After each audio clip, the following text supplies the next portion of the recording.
Hello everyone, आज हम discuss करेंगे evidence of quantized electronic energy level atomic spectra के बारे में।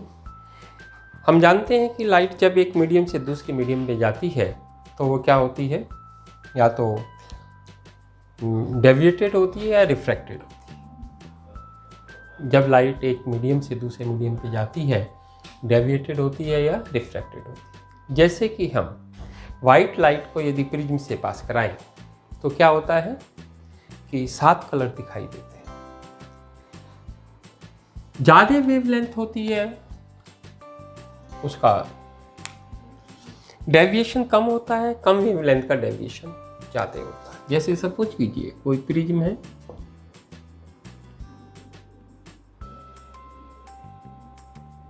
यहाँ से हम लाइट डालेंगे तो डेविएटेड हो जाएगी। ये रेड यानी जिसका वेवलेंथ ज़्यादा होता है उसका डेविएशन कम होता है, जिसका वेवलेंथ कम होता है उसका डेविएशन ज़्यादा होता है। वायलेट, ब्लू, ग्रीन, तो इस तरीके का स्पेक्ट्रम आता है। इसमें क्या होता है कि वायलेट के साथ इमर्ज करता है ब्लू, ब्लू के साथ करता है ग्रीन। तो इस तरीके के स्पेक्ट्रम को हम क्या कहते हैं, कंटिन्यूअस स्पेक्ट्रम कहते हैं। That's clear. जब कोई लाइट हम प्रिज्म से पास कराते हैं तो 7 कलर में डेविएटेड हो जाती है, यानी डिस्ट्रीब्यूट हो जाती है। जैसे आसमान पे जब इंद्रधनुष बनता है तो देखा होगा सबसे ऊपर रेड और सबसे नीचे वायलेट कलर होता है। जब कोई लाइट प्रिज्म से पास कराते हैं तो डेविएशन जिसका वेवलेंथ ज़्यादा होगा उसका कम होगा, जिसका वेवलेंथ कम होगा उसका ज़्यादा होगा।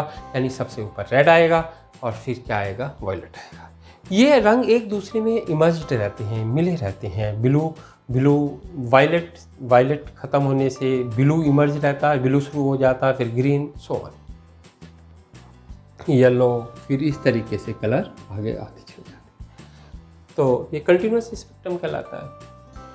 अब देखते हैं जब एटम और मॉलिक्यूल्स पे जब रेडिएशन होता है तो उसके अंदर इलेक्ट्रॉन क्या है, हायर ऑक्सीडेशन स्टेट में चले जाते हैं।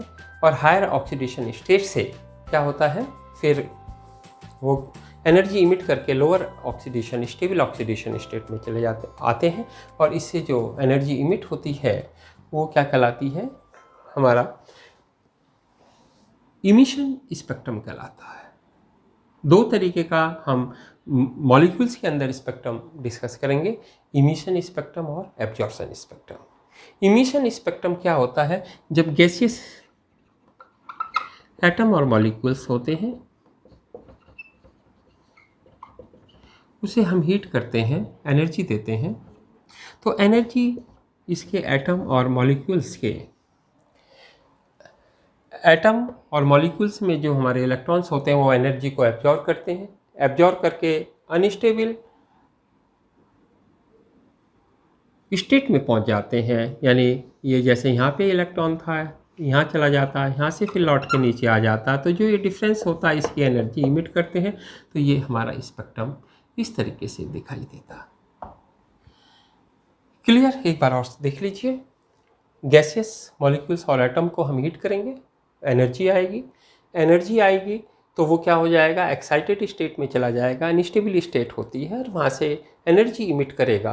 तो सर्टेन वेवलेंथ की एनर्जी इमिट करेगा। तो ये जैसे सपोज कीजिए कि यहाँ पे येलो और यहाँ पे क्या है, ब्लू, और ये क्या है, रेड। ये हमें स्पेक्ट्रम की लाइनें दिखाई दे रही हैं। बीच में लाइन क्या कर रही है कि बीच में गायब हो जा रही है। तो एक सर्टेन यानी क्वांटाइज्ड वाली स्थिति आती है। ये क्या होता है कि जब गैसियस एटम और मॉलिक्यूल्स को हम हीट करते हैं तो उसमें जो क्या होता है, मॉलिक्यूल्स है एनर्जी लेकर हायर स्टेट में चले जाएंगे, और हायर स्टेट से जो अनस्टेबल है एनर्जी इमिट करके फिर ग्राउंड स्टेट पे आ जाएंगे। इससे जो एनर्जी इमिट होगी, उस जिस फ्रीक्वेंसी की एनर्जी इमिट होगी या जिस वेवलेंथ की एनर्जी इमिट होगी वो कलर्स हमें दिखाई देगा, और बाकी बीच में क्या आ जाएगा, डार्क रहेगा।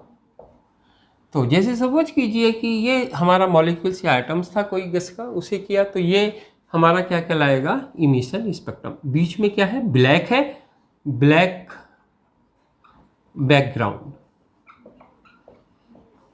ब्लैक बैकग्राउंड है और ये क्या है, ये लाइनें हमें दिखाई दे रही हैं। तो ये क्या कहलाएगा, इमिशन स्पेक्ट्रम कहलाएगा। अब यदि यही एटम और मॉलिक्यूल्स है, इसमें हम व्हाइट लाइट डालें, गैसियस एटम है, लाइट डाल रहे हैं, तो लाइट में बाकी सब कलर्स हमें दिखाई दे रहे हैं, ये ब्लैक दिखाई दे रही है। ये लाइनें यदि सेम सब्सटेंस है तो ये क्या है, ये लाइनें डार्क है या रेड थी, ये डार्क लाइन है, ये कलर्ड है। कलर्ड स्पेक्ट्रम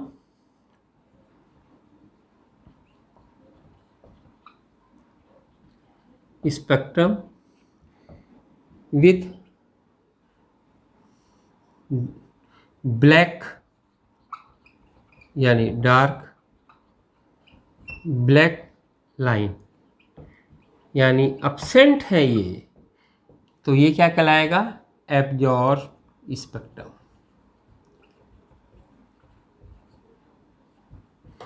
मतलब जब हम लाइट डालते हैं तो वो फ्रीक्वेंसी मिसिंग रहती हैं, जब हम उसे गर्म करते हैं तो जो वो इमिट करता है। तो ये इमिशन स्पेक्ट्रम में डार्क बैकग्राउंड होगा, केवल कलर्ड लाइनें दिखाई देंगी, तो वो स्पेक्ट्रम हमारा क्या कहलाता है, इमिशन स्पेक्ट्रम कहलाता है। और जो कलर्ड रहेगा, ये मिसिंग वेवलेंथ रहेंगी, वहाँ ब्लैक लाइनें दिखाई देंगी, वो हमारा क्या कहलाता है, एब्जॉर्ब्ड स्पेक्ट्रम कहलाता है। यानी ये क्वांटाइज्ड होता है, फिक्स निकाल रहा है, अलग अलग निकाल रहा है, अलग अलग सर्टेन वेवलेंथ को ही गायब कर रहा है। क्लियर। अब हम बात करेंगे हाइड्रोजन स्पेक्ट्रम। ये हर एक मेटल के एटम के लिए, अलग अलग एटम्स के लिए अलग अलग मिसिंग लाइनें आती हैं, जिसकी मदद से, और इसका अध्ययन इमिशन और एब्जॉर्प्शन स्पेक्ट्रम का अध्ययन हम जिस ब्रांच में करते हैं उसे स्पेक्ट्रोस्कोपी कहते हैं।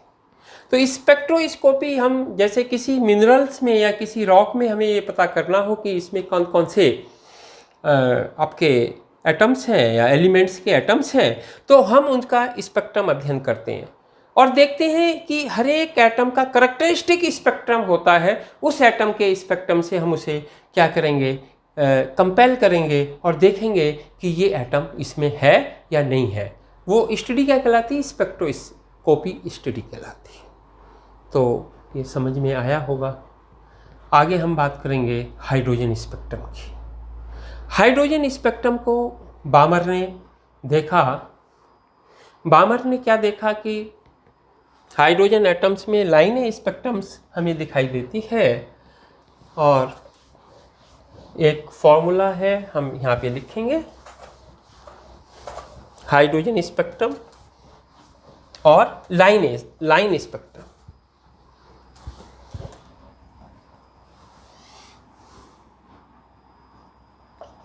Line spectrum of hydrogen.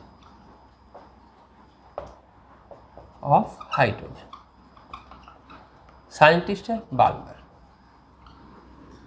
उन्होंने एक फॉर्मूला दिया, वेव नंबर 109677 1/λ। हाँ, वेव नंबर कह लो या 1/λ कह लो। 1/2² माइनस 1/n² सेंटीमीटर इनवर्स, और 1.09677 10 की power 7 1/2² minus 1/n² metre inverse. Clear. 1/λ। Balmer ने देखा कि ये विजिबल रेंज में कुछ दिखाई दे रहा था, लाइन ही दिखाई दे रही थी विजिबल में। यानी इलेक्ट्रोमैग्नेटिक स्पेक्ट्रम का विजिबल एक बहुत छोटा सा पोर्शन होता है, उसे बाद भी रहता है, अल्ट्रावायलेट रहता है, और क्या रहता है, इंफ्रारेड रहता है, बहुत सारी चीज़ें होती। तो उन्होंने क्या देखा कि यदि डिफरेंट एनर्जी लेवल्स होते हैं, डिफरेंट एनर्जी लेवल होते हैं, आगे हम अभी डिस्कस करेंगे बोर्स मॉडल्स में। ये N1 है, ये N2 है। अब सपोज कीजिए हमारे पास जनरल फार्मूला 1.6 1.67 1.09 हाँ 1.09677 10 की power 9 1/n1 square minus 1/n2 square metre inverse. Centimetre में लिखेंगे तो 7 सेंटीमीटर में लिखेंगे तो 5 हो जाएगा। 1.09677 10 की power 5 1/n1 square minus 1/n2 square. ये n1 है, n2 3 4 5 6 7। हम थोड़ा स्पेक्ट्रम की बात कर लेते हैं। यदि ये सीरीज आती हैं हाइड्रोजन स्पेक्ट्रम में, क्या आता है? यदि n1 1 हो और n2 2 3 4 डॉट डॉट डॉट हो तो ये सीरीज क्या कहलाती है? लाइमन सीरीज कहलाती है। लाइमन। इसका रीजन क्या होता है? अल्ट्रावायलेट होता है। यहाँ पे दिखाने के लिए लाइमन सीरीज 2 से भी 1 पे आ रहा है एक्साइटेड होकर, 3 से 4 से। तो जो इस तरीके के स्पेक्ट्रम लाइनें आती हैं वो कौन सी सीरीज कहलाती है? लाइमन सीरीज कहलाती है। Lyman series, region ultraviolet. Clear? दूसरा है बाल्मर। जैसे यहाँ देखा था, ये विजिबल रीजन में आता है और n1 यहाँ पे क्या होता है? 2 होता है और n2 क्या होता है? 3 4 5 6 7 डॉट डॉट। ये वाली सीरीज ये क्या कहलाती है? बाल्मर सीरीज कहलाती है। और इसमें क्या होता है? ये विजिबल आती है। रीजन कौन सा होता है? इलेक्ट्रोमैग्नेटिक रेडिएशन का विजिबल रीजन होता है। पाश्चन सीरीज n1 3 और n2 4 5 6 7 Brackett series n1 is equal to 4 n2 is equal to 5 6 7 dot dot. Pfund PFUND n1 is equal to 5 और n2 is equal to 6 7 8 dot dot. तो ये हमारा ये visible region में है और ये Paschen Brackett Pfund IR infrared region में आता है। IR और ये क्या आता है? Visible reason. इलेक्ट्रोमैग्नेटिक रेडिएशन के ये हाइड्रोजन के स्पेक्ट्रम लाइन्स हैं हमारी 5 प्रकार की हैं।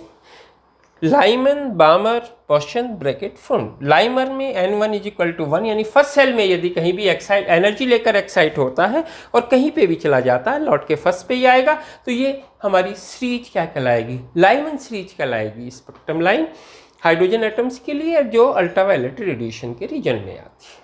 दूसरा बाल्मर, यदि सेकंड सेल पे आता है, सेकंड से एक्साइटेड होकर जाता है और सेकंड पे ही आता है फिर लौट के, तो थर्ड से, फोर्थ से, फिफ्थ से, 6 7 8 कहीं से भी आएगा, तो वो रीजन हमारा क्या कहलाता है? विजिबल रीजन कहलाता है। फिर क्या आता है? लाइमन, बाल्मर, पाश्चन सीरीज कहलाती है। इंफ्रारेड, ये ब्रैकेट कहलाती है। इंफ्रारेड, ये फुंड कहलाती है। PFUND infrared. तो ये स्पेक्ट्रम लाइन के बारे में बताते हैं। इस तरीके से समझ में आया होगा। हमारे पे फॉर्मूला है, लेकिन विजिबल रीजन के लिए बाल्मर ने सबसे पहले इसे देखा था कि 1/λ is equal to 1099677 1/2 square minus 1/n square centimetre squares. तो ये क्या था? विजिबल रीजन में सीरीज थी, आती थी, दिखता था हमें हाइड्रोजन एटम्स में। और ये क्या है? इलेक्ट्रोमैग्नेटिक रेडिएशन का एक बहुत छोटा सा पार्ट्स होता है visible region. Radio waves, long radio waves, microwaves, ultraviolet, visible, infrared, X-rays, और गामा रेज, ये पूरा रीजन होता है। मैंने पहले भी वीडियो में बताया था, उसमें विजिबल एक बहुत छोटा सा रीजन है। वो कौन सी सीरीज आती है विजिबल रीजन में हाइड्रोजन एटम की? बामर। याद रखेंगे, ऑब्जेक्टिव में आ सकता है कौन सी सीरीज आती है। और लाइमन सीरीज किस रेंज में आती है? अल्ट्रावायलेट रेडिएशन के रेंज में आती है। पर्शियन ब्रैकेट फॉन्ट क्या आती है? IR रेंज में आती है। ये सब चीज़ें आप याद रखेंगे। तो अब हम बात करते हैं बोर्स एटॉमिक मॉडल्स की। इन्हीं सब चीज़ों को लेकर बोर्स ने मॉडल डेवलप किया, जिसे हम क्या कहते हैं? Bohr's atomic model. 1913 में नील्स बोर ने बोर एटॉमिक मॉडल की बात करेंगे।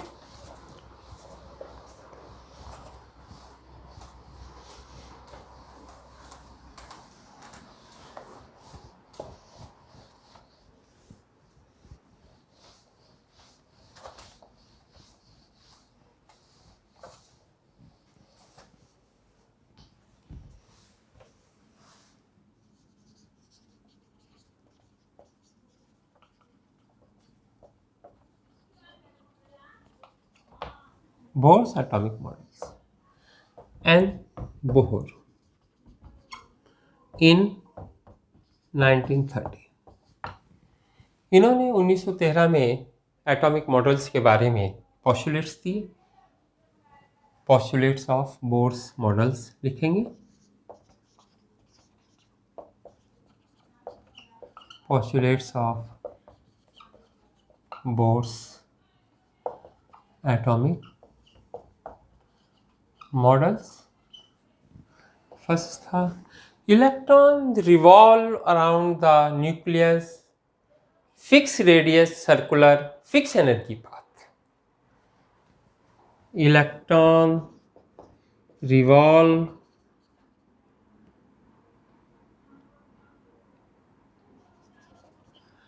Around the nucleus of hydrogen atom के लिए दिया था। Hydrogen atom, fix radius and fixed energy, circular orbit. Clear? इन्होंने दिया था कि इलेक्ट्रॉन एटम में न्यूक्लियस के, हाइड्रोजन एटम में न्यूक्लियस के चारों ओर फिक्स रेडियस और फिक्स एनर्जी, सर्कुलर पाथ में घूमता है, जिसे हम क्या कहते हैं? ऑर्बिट कहते हैं। Clear? Second,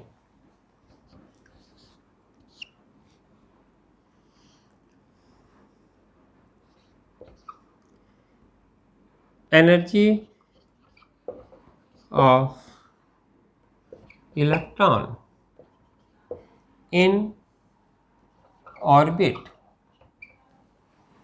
fix, same, no change with time।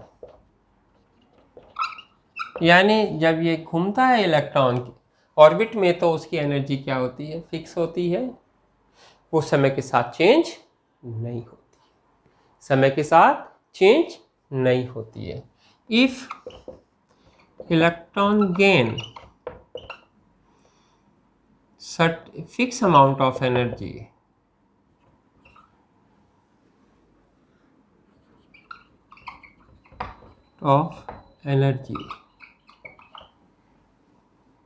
to goes higher orbit,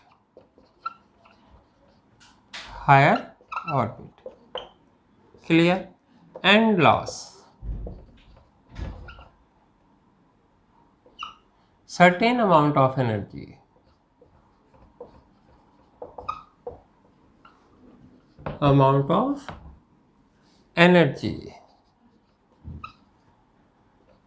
goes to lower orbit,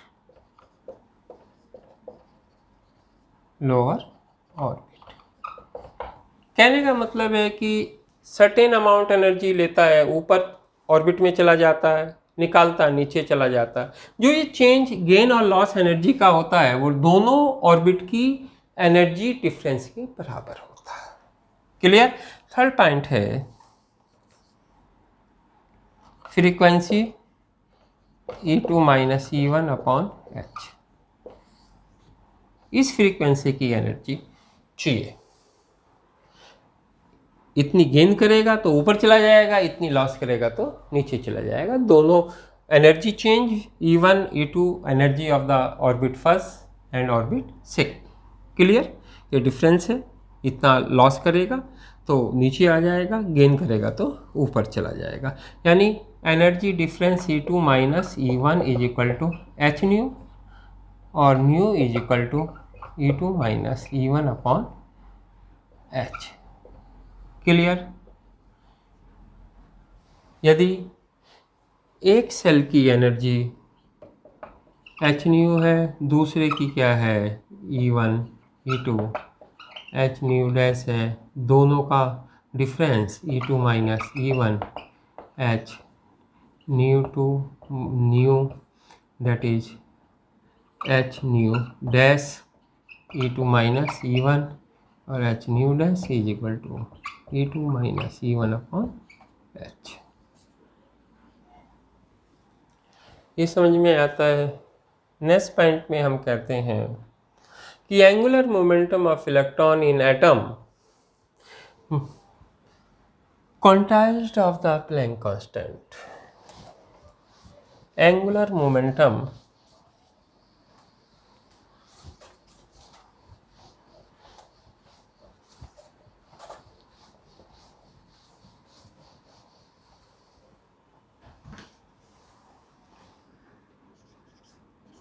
angular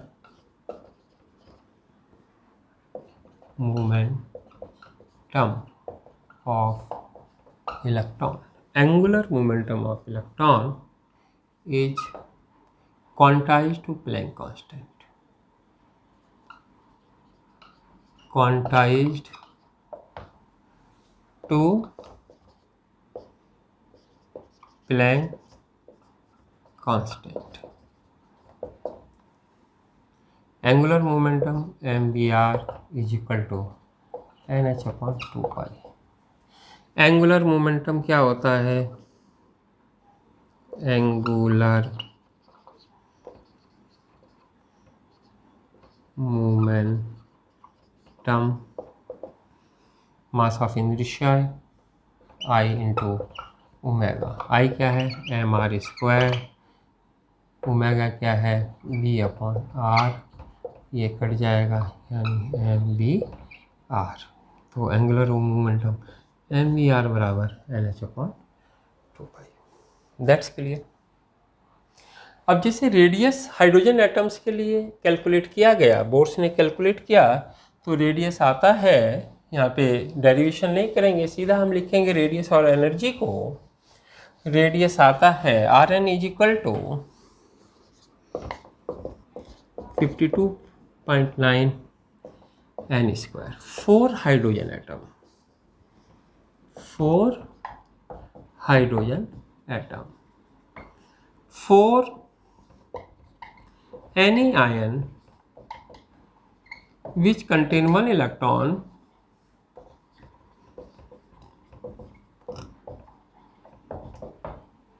Rn is equal to 52.9 n square upon z। याद रखेंगे। Energy E is equal to -2.18 10 की power, ये picometre में है, 10 की power -18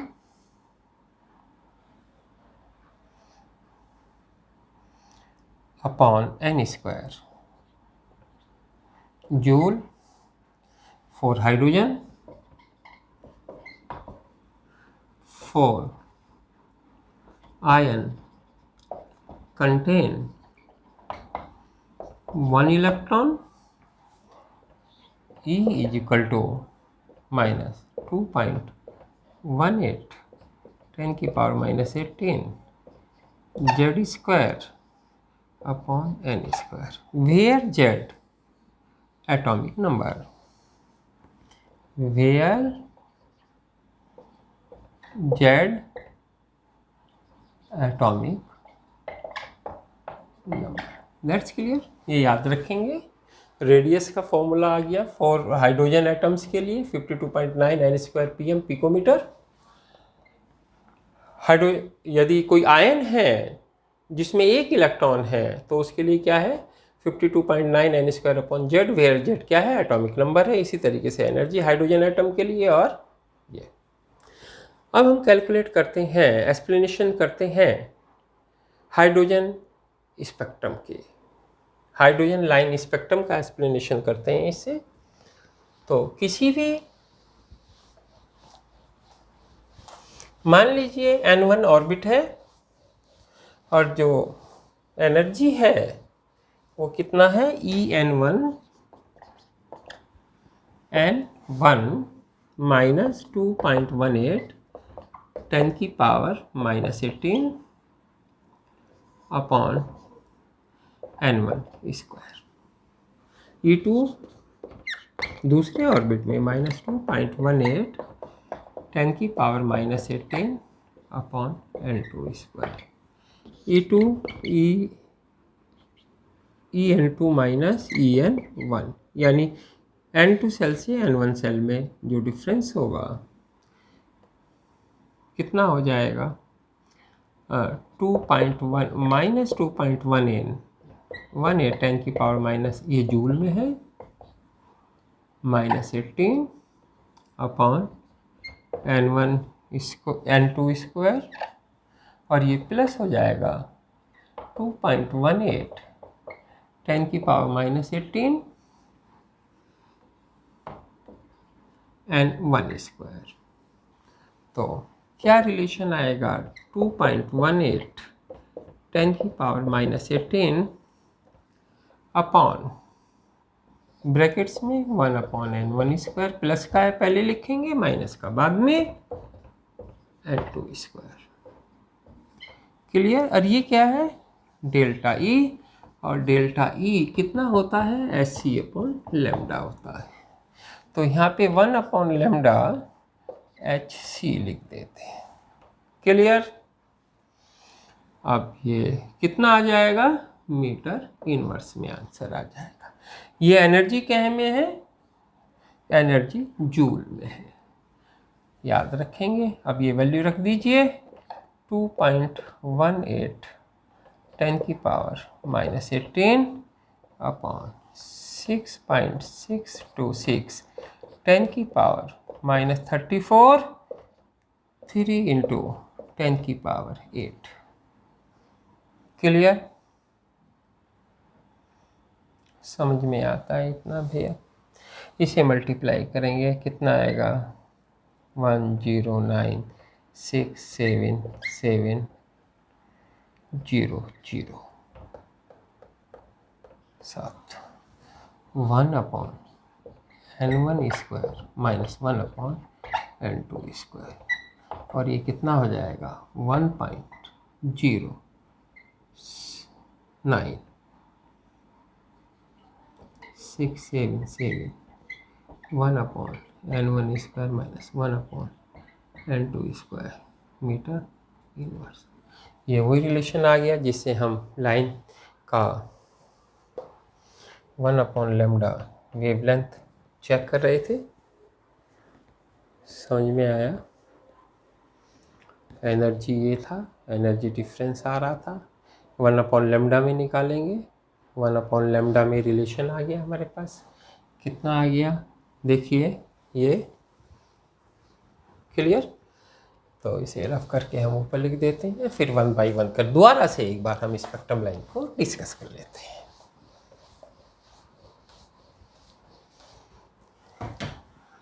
one upon lambda 1.09677 10 की power 7 1 upon n1 square minus 1 upon n2 square metre inverse. If n1 1 n2 2 3 4 series क्या हो जाएगी लाइमन रीजन क्या हो जाएगा, ultraviolet. If N2 N1 is equal to 2, N2 is equal to 3, 4, 5, 6, Balmer region visible,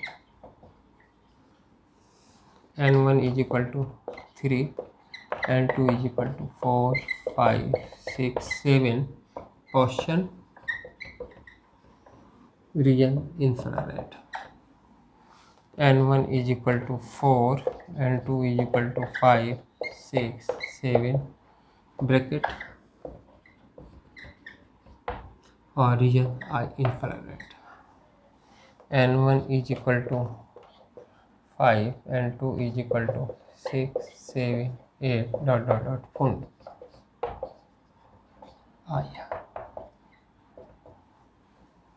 clear. तो ये spectrum, hydrogen spectrum, इस तरीके से लाइनों को डिस्कस किया गया। अब इसका आता है drawback of the Bohr's models. Bohr's केवल एक इलेक्ट्रॉन वाले स्पीसीज यानी एटम्स या आयन हो उसे ही एक्सप्लेन कर पाया, दो या दो से अधिक को, इलेक्ट्रॉन वाले एटम्स या आयन को एक्सप्लेन नहीं कर पाया। सेकेंड, यदि हम इलेक्ट्रिक फील्ड में ले जाते हैं तो इसकी लाइनें, स्पेक्ट्रम लाइनें ब्रेक हो रही थी, उसे हम क्या कहते हैं, स्टार्क इफेक्ट कहते हैं। और मैग्नेटिक फील्ड में ले जाते हैं तब भी ब्रेक हो रही थी, उसे जेमान इफेक्ट कहते हैं। दोनों इफेक्ट को एक्सप्लेन करने के लिए ये नहीं कर पाया, इसलिए मॉडल को डिस्कार्डेड किया गया। फर्दर हम आगे डिस्कस करेंगे de Broglie equations, Heisenberg uncertainty principles. ठीक है, इतना आप पढ़ते रहिए, बार बार पढ़िए, किताब से पढ़िए, वीडियो देखिए, किताब से पढ़िए, ज़्यादा से ज़्यादा चैनल सब्सक्राइब्स कीजिए और लगातार पढ़ते रहिए। एक्सरसाइज के चैप्टर्स के बाद एक्सरसाइज भी हम कंप्लीट कराएंगे, जैसा हमने पहले बोला था। वीडियो को लगातार देखते रहिए। Thank you.